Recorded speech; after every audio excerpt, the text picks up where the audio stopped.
if you clicked on this video and said to yourself, wait a minute, Joe, haven't you reviewed this game before? Yes. Yes, I have. But I want to talk about it.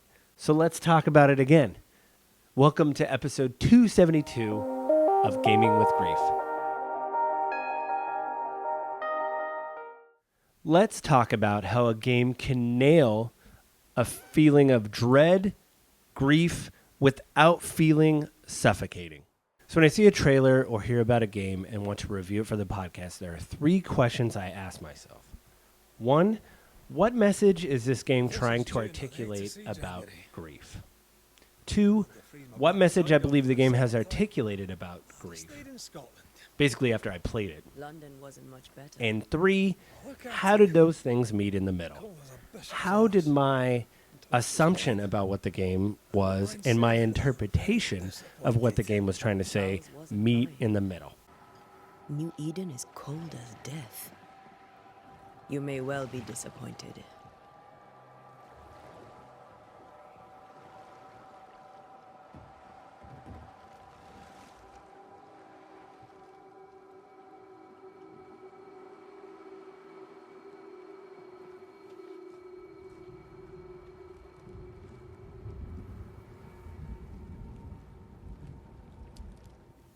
So just a quick insert, there is going to be spoilers for this. Again, I do want to spoil a lot of this game because, as you'll tell soon, I like it a lot.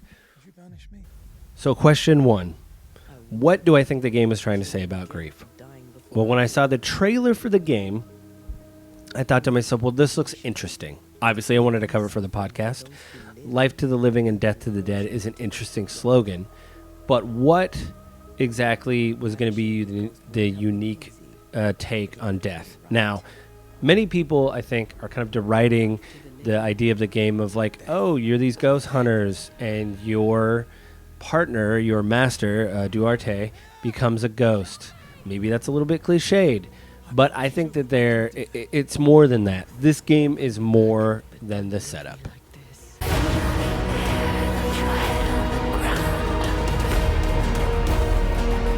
Something's there. Something alive. No. It's dangerous. After 92 hours, I think I'm finally able to answer question 2. What am I inferring that the game is trying to say about grief?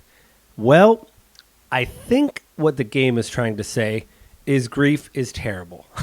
And I know this might not be a shock, but as I said in the beginning, although the game deals with many stories of grief and loss, it doesn't feel overbearing. I am Helen Priest.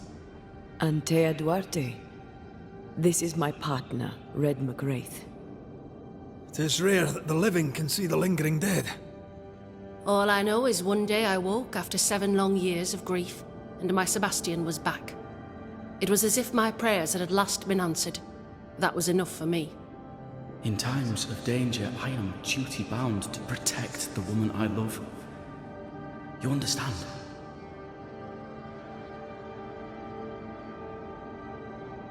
What was it like for you?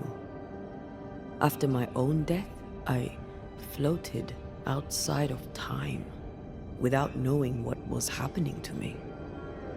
Floating outside of time? Yes, that's exactly it. True love finds a way. That's all that matters. Because I want to shout out right now, and I've said in my other reviews, as I played more of the haunting cases, the voice acting is superb. Every voice actor that was in this was amazing. I don't think I've encountered one during their case that has fallen short. Some of the interstitials when you go and visit them, and like the efforts of them just saying hello or something like that when you pass by are a little bad. But I don't want to hold that against them. The main performance of each haunting case is great. And I'm going to show off just a couple of these to illustrate my point and just show you the tone of this game and I think what it's trying to articulate and what I am inferring about grief from this game. But make no mistake. Letter of a Father. My love, your absence is an unimaginable torture that eats away at my heart. You are the only light in my life, and your death has plunged me into the coldest darkness.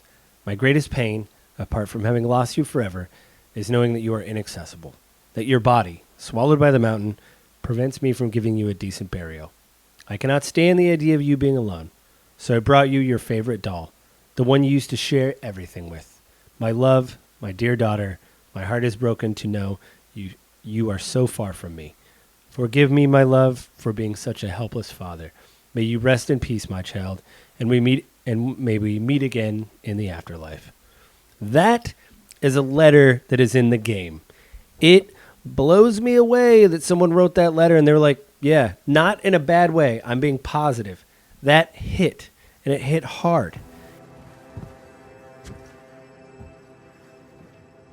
Thank you, Lammy.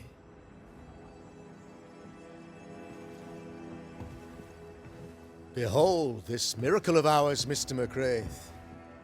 Exiled we, yet in our darkest hour we find the moral vigor to build this humble monument to resilience. But you and I must speak of darker matters. For we, erudite men of higher learning, know that evil yet walks. There is much work to be done. Indeed there is. Yes, yes. Forgive the inelegance of my welcome. You are alone. Do I surmise that Miss Duarte is no more?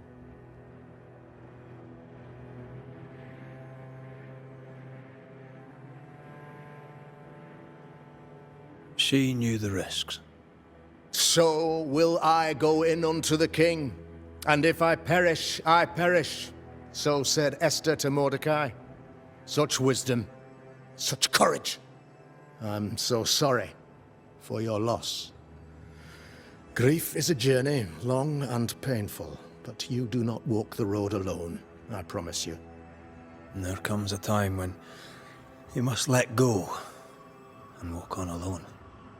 In time, God healed my wounds. May you too find peace. To be honest, I used this in my last review, but I think I botched it and edited it poorly, so I just wanted to let it play out. This is someone who has experienced grief. It is implied that his wife maybe died because he only has a son, Lammy, and himself, Fairfax Haxel. And it is implied that his wife died, probably. And, now that you've experienced loss, he's trying to console you. And even though he's religious, he's trying to be earnest in the way that he's approaching you about grief. And I think that is something to be commended. It's something this game does over and over again. It tells you that these people have failings, are human, have foibles, but they're all experiencing some type of grief. And again, it doesn't feel... overbearing. It feels just truthful in a way. Question number 3. How did what I thought the game was trying to say and what I fear the game is saying, how did they meet in the middle? Or did those things exceed the expectations that I thought initially or fall short? We're going to talk about it. Come to us. The rings help channel the power.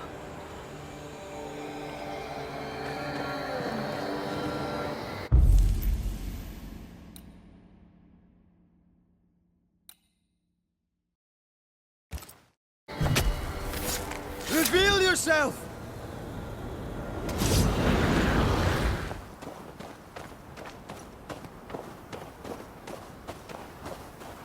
You fight well, Banishers. I'll do you. If I didn't, I'd be dead. If you're truly serious about becoming a Banisher, I may have a contact in Boston who could help. Her name is Elizabeth Grey. You should find her, if she wants to be found, at the Green Dragon, not half a mile from the wharf. Tell her I sent you. When you meet her, please tell her she is now the best female Banisher in the land. She's interesting. I'd do some reading if I were you. Might help me make a good impression.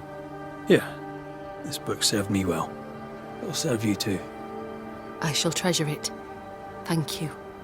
Thank you both so much. So we know a lot has been said about, you know, the ascend, banish, and kill, basically, choice. And I'll tell you this much: there was a lot of these. I'm a goody two shoes, but I was like, man, this person deserves to die.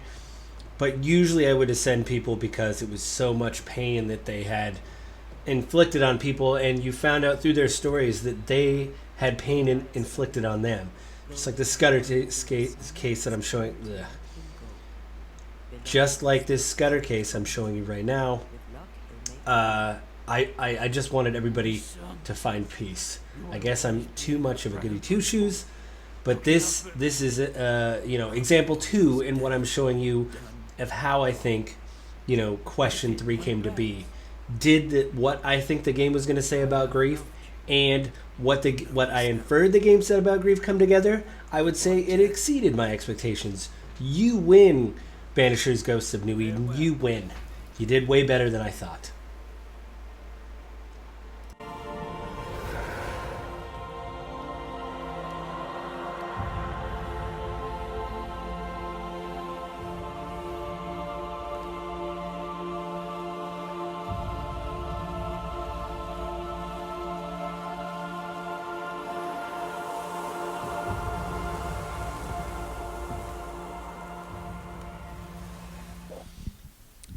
In conclusion, I'd just like to say that I was pleasantly surprised by Banishers Ghosts of New Eden. I know that some of the reviews I saw after I posted this or posted my other reviews talked about combat and how it was a little bit unresponsive. Some of the animations, again, I brought it up in my reviews, were a little bit stiff or reused. A lot of people were resting on their arms or shoulders. To me, none of that matters. Again, this, like I said before, this game is more than a setup. It is trying to just set a tone and kind of I think, you know what I think it is? You know, I've written notes. I wrote a script, and I you know, my conclusion, I've read this. I don't, again, I'm trying to get better at this.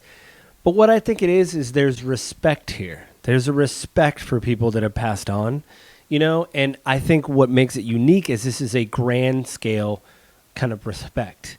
Usually when games deal with death and grief and loss, it's a singular person. It's you dealing with the loss of a family member or somebody close, and it's, you know, one-to-one. It's my mother died, my father died, etc., etc. But what I think makes Banishers Ghosts of New Eden so unique is that they've done such a good job of setting the tone of the game that you feel for everybody you meet, and their grief feels, in a way, their stories feel like they're being told in a respectful way. They're articulating something unique about what they are experiencing through grief, and there's a lot of them. So, listen, I don't give scores. I would recommend this game, though. That's what I'm going to say. There's a demo available on PlayStation, Xbox, and I believe Steam. And I believe right now, unless it just ended, Focus Entertainment is having a publisher sale on Steam and probably a lot of other platforms. I think they announced on X, formerly Twitter, that I believe the deals are running through, I want to say the 11th of September. I'm in the United States, so hopefully that doesn't change by territory. But at least check out the demo to see if you like the game. I love it. It's my favorite game. I'm not going to move my camera, but right over there, I bought Red's Journal Edition that comes with a calligraphy set and with a feather, ink, and quill. And like 5 different calligraphy tips. So that's crazy. They not only did a great job about articulating grief, but they're going to make me want to start calligraphy.